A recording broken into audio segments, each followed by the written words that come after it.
Are you ready to live your best life, be stronger, and fall in love with yourself? It's possible, and it's inside you, but you need to unlock the power within. Welcome to Fearlessly Authentic with Jody Harrison Bauer. Jody used to be afraid to take risks. It took some stepping out of her comfort zone to get her there. Along with her guests and their stories, Jody will help you to live your best life ever. Now, here's your host, Jody Harrison Bauer. Hello, everyone, and welcome to Fearlessly Authentic. I'm your host, Jody Harrison Bauer, and I'm so happy to have you here with me. If you are a first-time listener, this is the show that educates you, empowers you, hopefully entertains you a little bit, and inspires you to live your most fearlessly authentic life. Because in my opinion, if we're not doing this every single day, or at least trying to, what the heck are we doing here? Because I know for so many years I was stuck in fear and didn't follow my intuition, and that kept me stuck for a very, very long time. I also want to thank you all for making this podcast a top 5% globally rated podcast. We are 5-star rated, and we are 4.5 years going strong. So I appreciate you listening. I appreciate you sharing. And today I'm excited. I'm doing a solo episode. It's just me. If you listened last week, I had my daughter on the show where we talked about love, confidence, and being authentic, because again, this is fearlessly authentic. So why wouldn't we talk about that? So I had a very interesting week. I've had a lot of things going on with me and things that I want to share with you, because I feel that there are many women, whether they are my age in their 60s, soon to be 64 in December, in their 60s or in their 30s, like you heard my 35-year-old daughter last week talk about after her divorce, that there were times that she felt really invisible and not being seen and didn't really know where she fell in society, because she was old enough to have children but didn't, and that has always been a desire of hers, and God willing she will have children one day.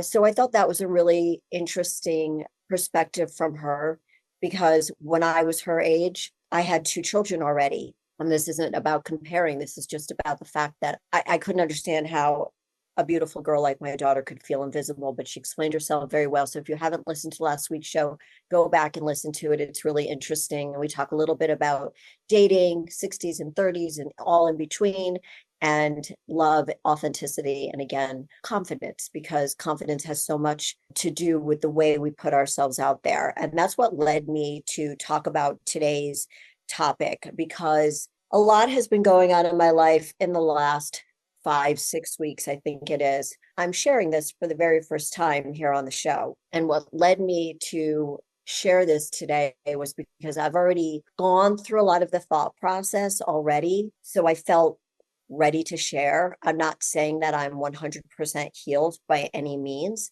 but I am 63 and I've gone through a lot of stuff already in my life. And I've worked a lot on myself.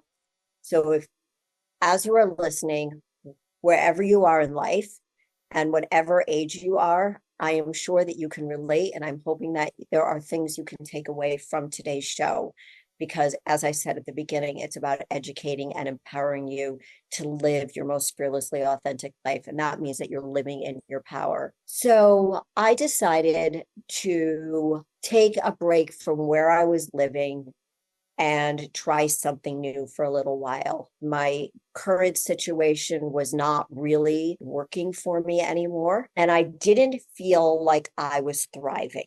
And that's the bottom line. And I have felt this way years prior. And I think, again, knowing the wise people that listen to this show, if you are listening, I know that you are looking to improve parts of your life to make them better.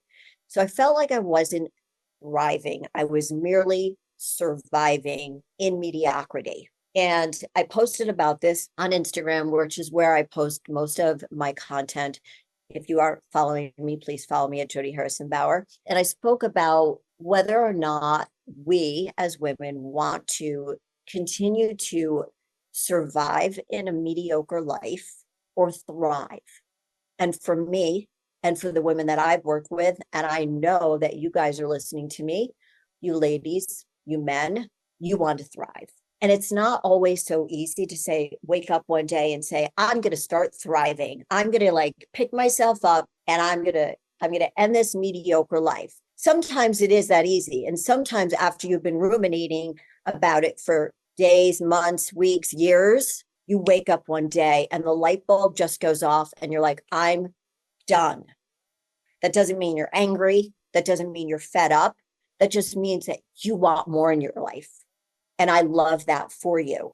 And I've worked with so many women who've come to me to get fit and healthy and strong, lose weight, gain muscle. But really, what it's about is living a better life, living the life that you want to live, living the life that you deserve to live, that you desire to live. So, what happened with me was that after I closed my studio in 2022, a couple months later, I got my tummy tuck and had a lot of time to think. And my goal has always been to not grow old in the cold.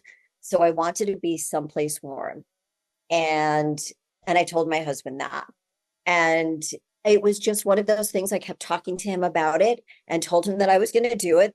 And he's very open and he's like, whatever you want to do. And I decided one day at the end of August that I was going to pack up my stuff, take my dog, and I was going to go and live in warmer weather. And it was hard, yet after talking about it, thinking about it, healing over it, ruminating, you know what I'm talking about. I finally said, it's time. I'm 63 years old. I'm not getting any younger. I know what makes me happy. And I've outgrown where I am right now. Now, whether it's my relationship with my husband or not, we are working on that.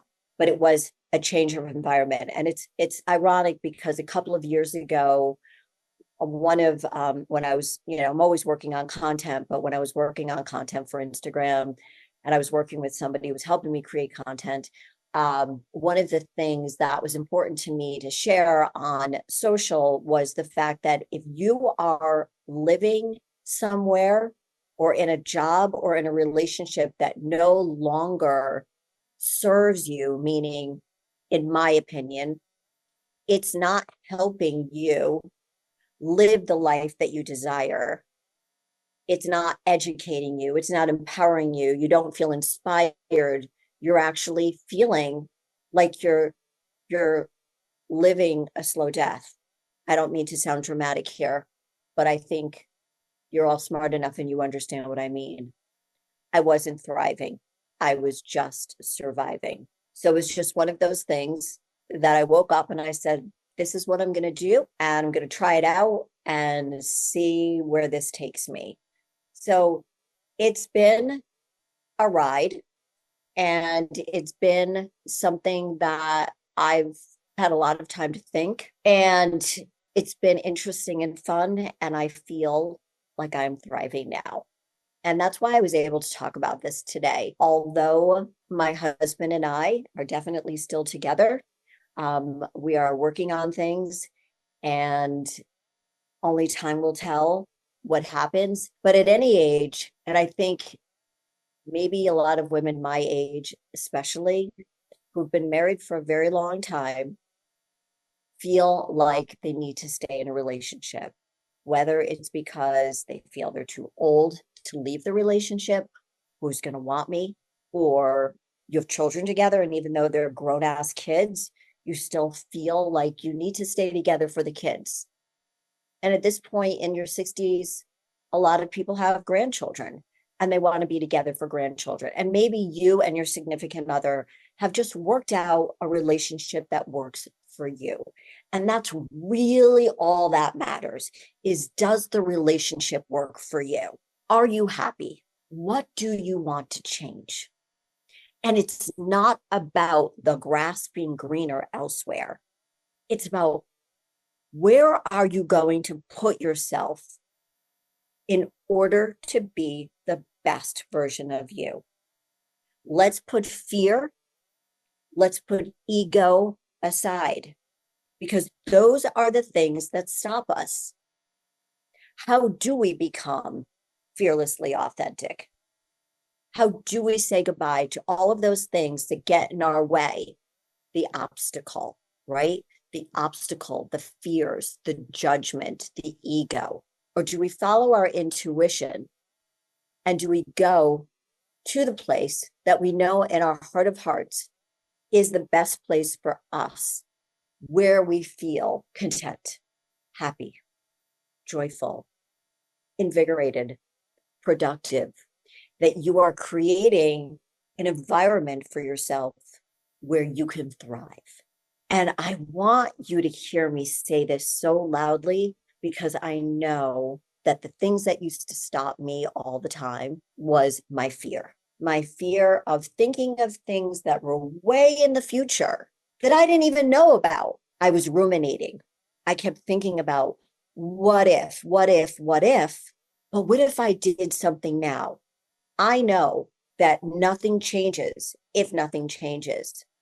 So for me, I needed to pick myself up and try someplace else to live where I can thrive, because that's only going to make me a better woman, a better wife, a better friend, a better mother, better everything in my life, better trainer, better coach, better mentor, mentee, everything.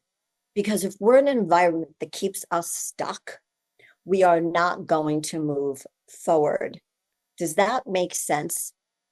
So I took the bold move and I changed my environment. And if you told me, even when I made that post a year or two ago about changing your environment, that I would ever have the balls to pick up my ass and try someplace new, I would tell you, sure, I could do that, but deep inside being scared to death. Who the hell do I think I am?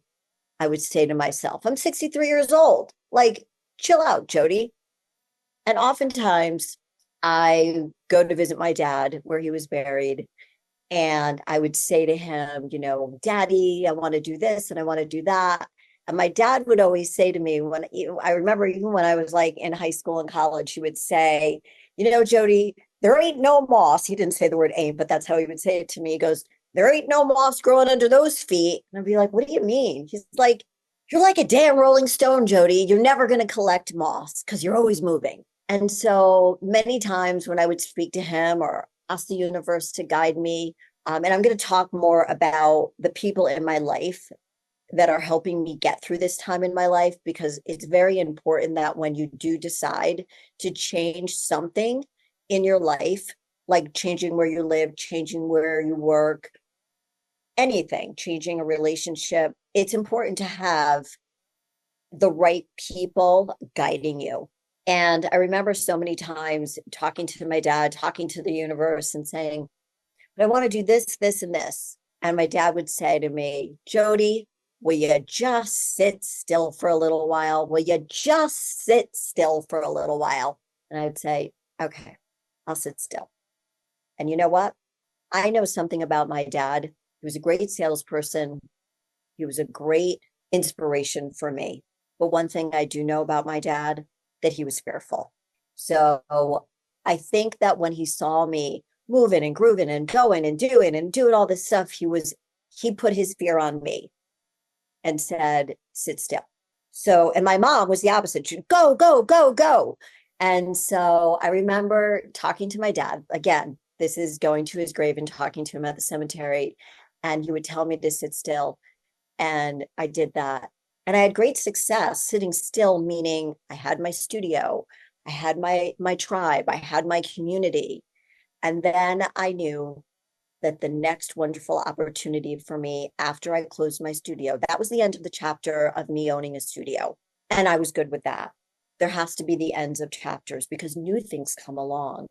And it's when we don't open up our heart and our mind to those new things, we don't grow. So I love my dad. I heard what he said, but Daddy, it was time to start moving again, and with intention. We don't just want to move and bob and weave in between everything all the time without intention. And it's overcoming the obstacles that we fear, to go straight into the eye of the storm, to get what we want, to live the life we deserve, to live the life we desire, to have the people around us that challenge us, that we learn from, and that also cheer us on. And when we get back from this break, so hang in there, we are going to be talking about obstacles and how you can overcome them and live your best life. See you in a few minutes. You are listening to Fearlessly Authentic with Jody Harrison Bauer. We'd love to hear from you with any questions or comments you may have. Send an email to info@jodyharrisonbauer.com. That's info@jodyharrisonbauer.com. Now, back to Fearlessly Authentic. Hi, everyone. Welcome back to the show. I promised you that we would talk about obstacles because, as I mentioned, my dad would say to me, slow down, stop moving, just settle in. And I did do that, as I mentioned.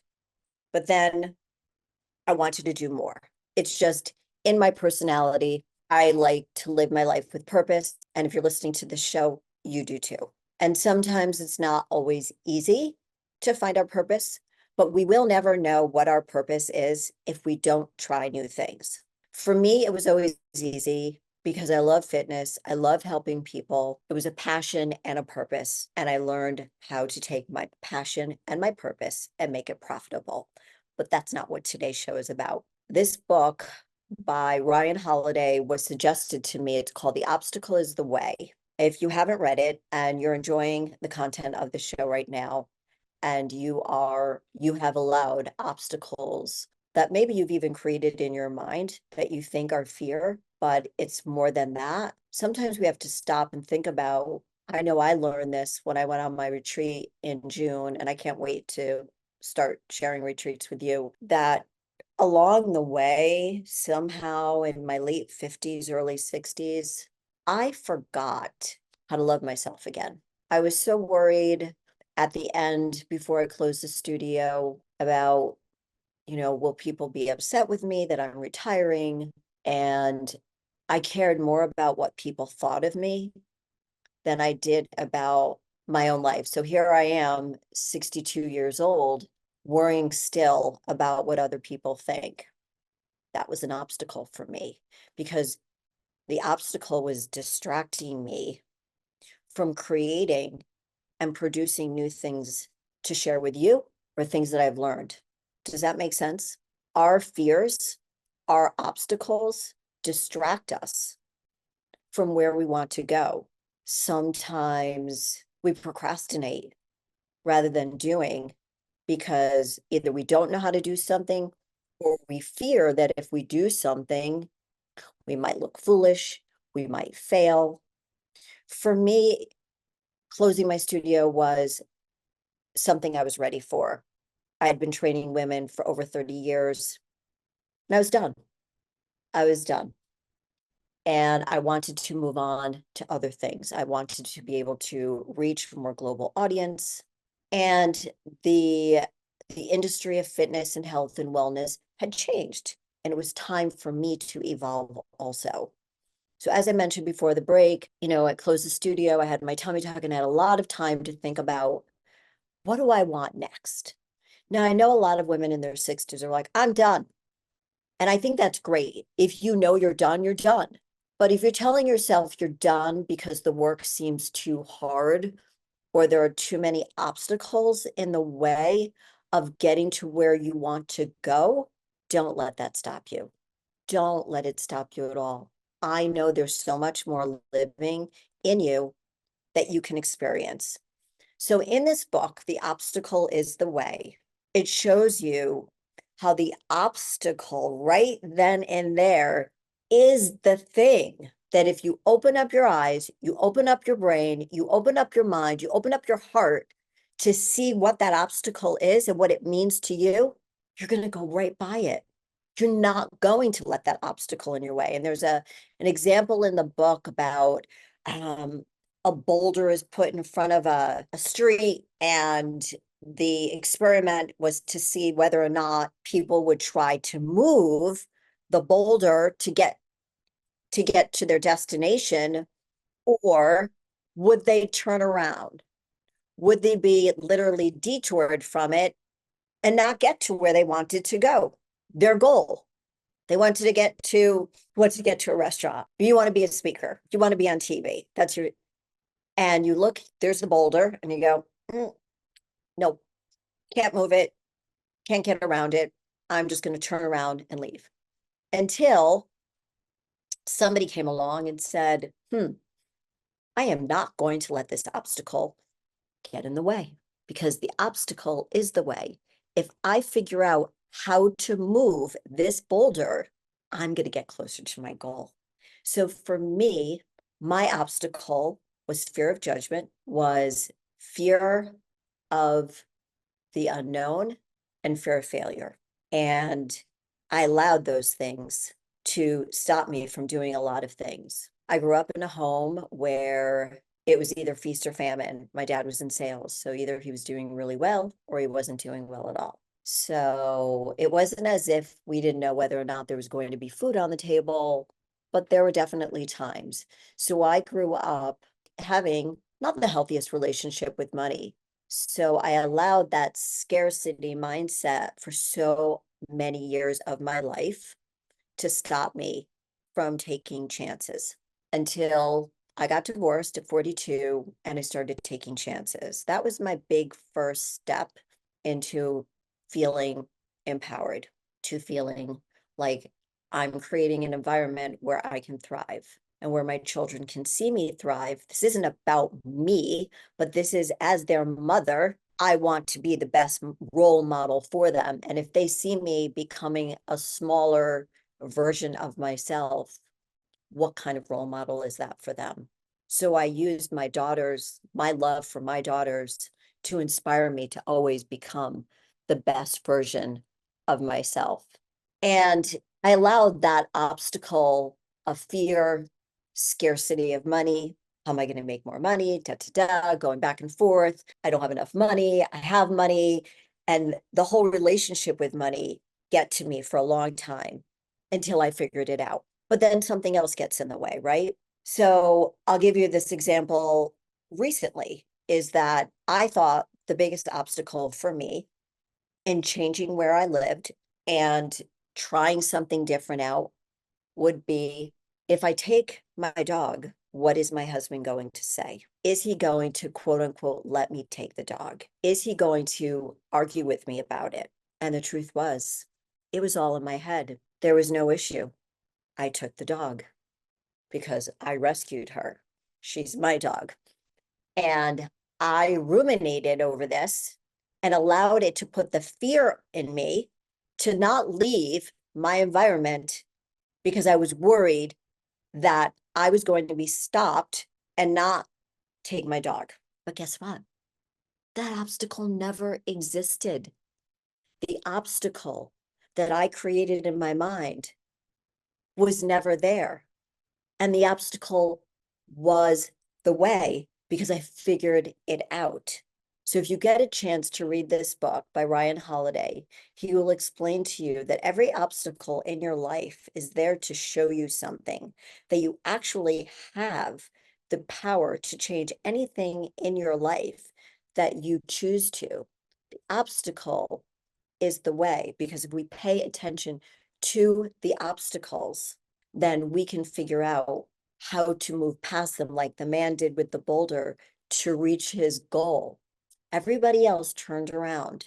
Are you going to be one of those women or men who's going to let the obstacle be the way, or are you going to let it be the way to help you get to your goal? You don't want the obstacle to ever stop you from getting in the way. And so many of us do this. And when I was on the island, we talked a long time, and I've spoken about this several times already, about fear and ego versus intuition. I also want to talk to you about how you can change the way you feel and allowing your gut instincts to lead the way. Our instincts are a true navigation system. And every time you think about leaning into your gut, I'll give you an example. A program is being offered you're looking to learn more about menopause, nutrition. Those are top of mind for me. And you're looking to change your career and you want to learn something more. But you look at courses and you say, I don't have time. I don't have the money. How am I going to do this? I'm busy with my job. I'm busy with my kids. I'm busy with my family. I don't know if I could even take in all of this content. But if you don't try, if you don't start moving towards it, moving away all the things that are scaring you, that obstacle of fear, you're never going to ever open up the book. Does that make sense? If you want to get in shape and you know the only way you're going to do this is if you hire a trainer because you have been trying the same things over and over again and getting the same results, and the results have been nada. You're not going anywhere.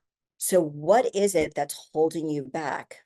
The obstacle is your fear. What is that fear? Is that fear change?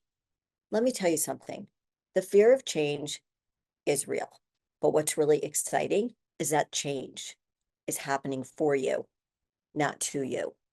And you get to create it all by yourself. If you believe in yourself and the dreams that you want to make a reality. I have been working with a spiritual healer who has been guiding me through everything I've gone through in the last month and a half, but it's actually been the last 2 years. And I knew that I needed very specific help.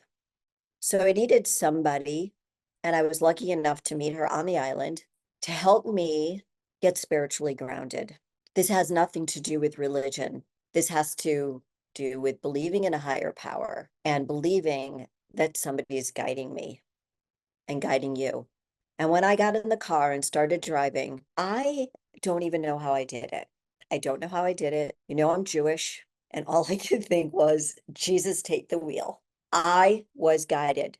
But if you don't believe in that higher power, then it's going to be harder for you to allow yourself to be guided through spirituality, through healing of your chakras. When I first met with a healer, look, I'm pretty skeptical about a lot of things, a little cynical too. Okay. Been through a lot. And I've paid a lot of money and spent a little time on shit that doesn't work. And it didn't work either because that person wasn't the right person for me or that my heart wasn't open. So I've got somebody helping me get very grounded in my spirituality and in my truth, in my heart, in my soul, grounded on right and wrong, not grounded in wrong, but knowing that what I'm doing, that what I had to do when I got in the car was to save myself. And there's nothing wrong with that. Not from anything physical at all. So don't misunderstand that. But for my own mental well-being, I was dying a slow death as I was living. I needed to put myself someplace where I could thrive.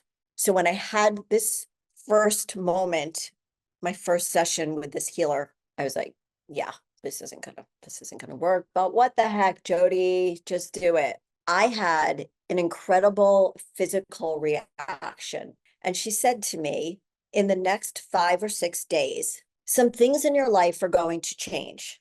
I've balanced your chakras. I focused on this chakra and everything else. And I'm not dismissing what she said, but I don't remember exactly what chakra it was. And I had a physical reaction to it. Like I was crying. I was like convulsing crying. And I thought, whoa, what the heck just happened to me? And you know what? In the next 5 or 6 days, everything changed. If you told me that was going to happen, I would have told you, no way. I need you to believe in your worth, in your value.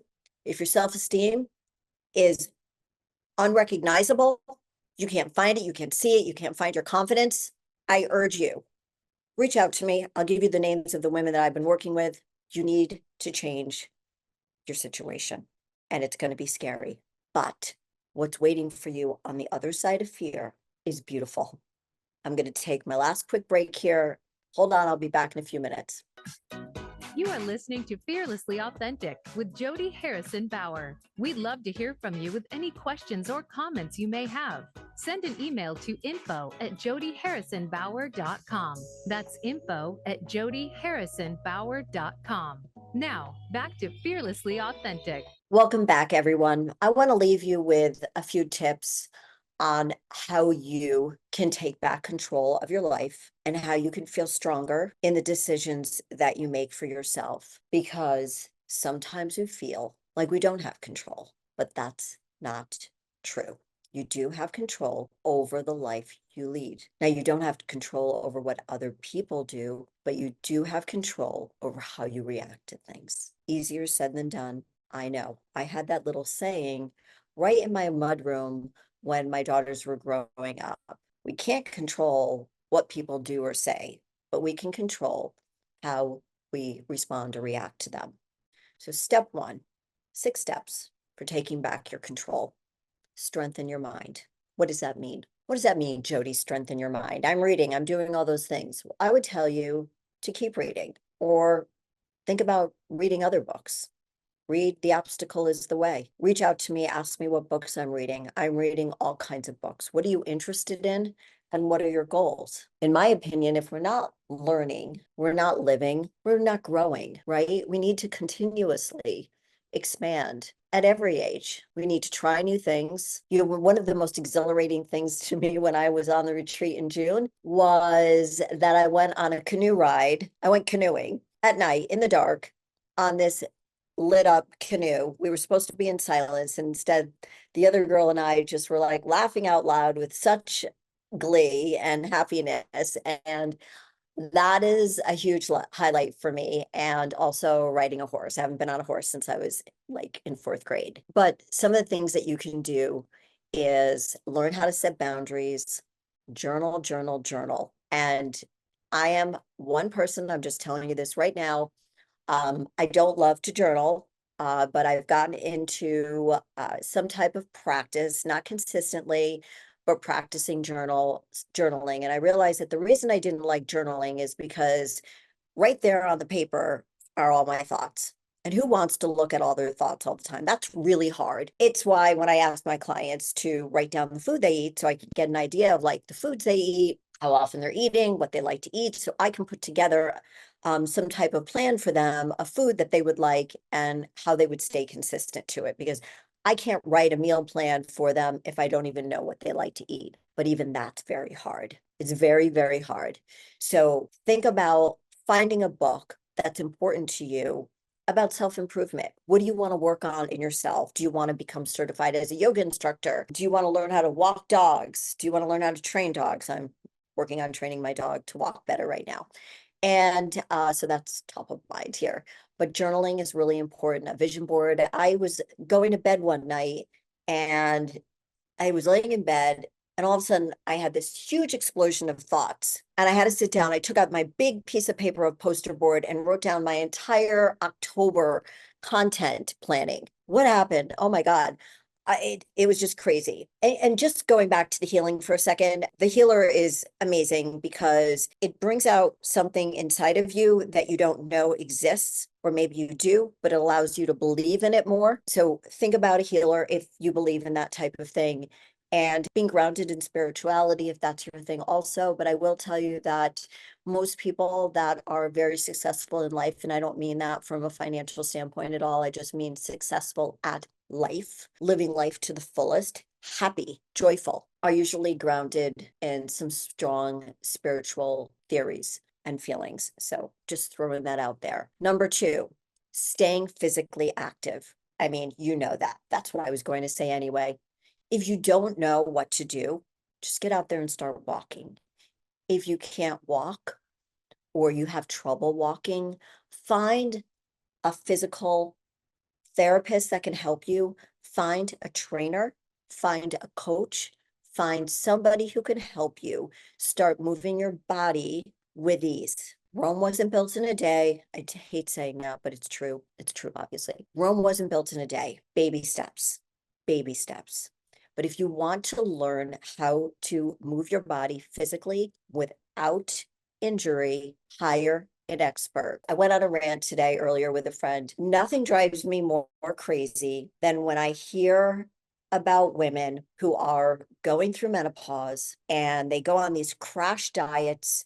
They exercise insane amounts. When I exercise, cardio, they do hours of cardio. They don't eat enough food. So they're tired, they're cranky. They're already cranky because they're going through menopause and our hormones are all screwed up. And what they do, you know what they do? They give up. No, don't do that. I don't want that for you. Don't give up. Reach out to me, please. I want to help you. I've said this 100 times. I do have a program going on right now, Five to Thrive, with 5 women. There's only 2 spots left for 5 women, 5 weeks to get some radical changes, physical, mental. It's going to be workouts made for you, meal plans made for you, meeting with me once a week and meeting together as a group of 5 women with the same goals once a week. It's going to be a blast, and I'm very excited about this and believe very strongly about this program. Community is very important. We're at any age or any stage, but especially as we get older, women who have community as we age tend to live longer. And women who exercise regularly and eat healthy regularly live longer also. Okay, because it keeps our bones nice and strong. But that's for another episode. So staying fit, not giving up. Please, ladies, don't give up. If you had a bad experience and you got sick from working out because you didn't know what you were doing, and honestly, that is the situation, find an expert, reach out to me. I'll refer somebody to you. I can work out with you virtually. Anything is available. Just reach out to me. Having a small, strong support system.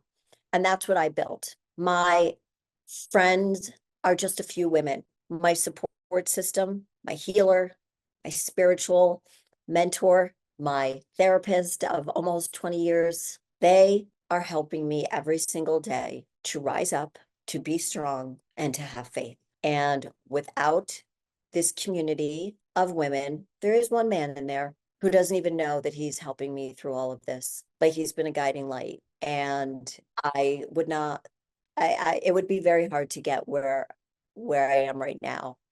And I will tell you guys that I'm thriving. And I want to help you if you feel stuck, because when you're stuck, you're not thriving. And step 4, embrace your authenticity. I mean, I talk about this every single week. If we're not living in our truth, if we're living a life that doesn't reflect who we are, what we want, where we're going, we're not working towards our goals and our dreams, then what in God's name are we doing here? What are we doing here? If you need help, that's what experts are there for. I know there might be a lot of cuckoos out there, so you need to vet them and you need to make sure that somebody doesn't take advantage of you financially and emotionally, because it's happened to me. But I do believe that I know that if you want to make the changes in your life badly enough, you will find the way. The obstacle is the way. Look at your obstacles. They are leading you to the better version of you. These were the steps. Let me go over them one more time. I have my notes in front of me so I didn't forget this. Okay, step 1 is to strengthen your mind. Number 2 is to stay physically active. Number 3, build a strong, small support system. And number 4, embrace your authenticity. I want to remind you of my 5 to Thrive program for mental and physical wellness. It is an exciting program. After I did Hot and Healthy last spring, I realized that I wanted to really, really amp it up in an accelerated program of 5 weeks. 5 weeks before the holidays, 5 weeks to feel your best. All of these things are confidence boosters. This is everything you say you're going to do. If you join my program and you listen to everything I say to do, your life will change. I've said that for 35 years.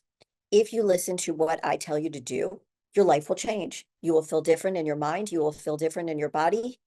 You will make changes in your life, things that no longer serve you, because you know you can do them, because you put your mind to something and you stuck to it. And because you knew that you couldn't do it on your own, you hired a coach who held you accountable. And you had a community of women or like-minded people who helped you get there. That should make a lot of sense, right? So if you're interested in my 5 to Thrive program, go to jodyharrisonbauer.com and get the info because registration ends on Friday, this Friday. And last but not least, ladies and gentlemen, I want to encourage you to seek out ways to build your mental and physical strength so you can heal. The way to healing is to surrender. Recognize what you need, and those people that are out there will find you. You will find them, they will find you. But we must surrender before we heal. And the surrendering part is the hardest part. It is the most painful part. It is the most uncomfortable part. But as you know, we don't grow in our comfort zone. We have to step outside of our comfort zone in order to grow. And then we do it over and over and over again. Does it get easier? Sometimes, because we become wiser. So I want to leave you with that thought. If you have any questions about anything that I talked about today, please reach out to me at Jody Harrison Bauer, or you can email me, jody@jodyharrisonbauer.com. I wish you all well. And until I see you next week, go live your most fearlessly authentic life. Take care, everyone. Bye-bye.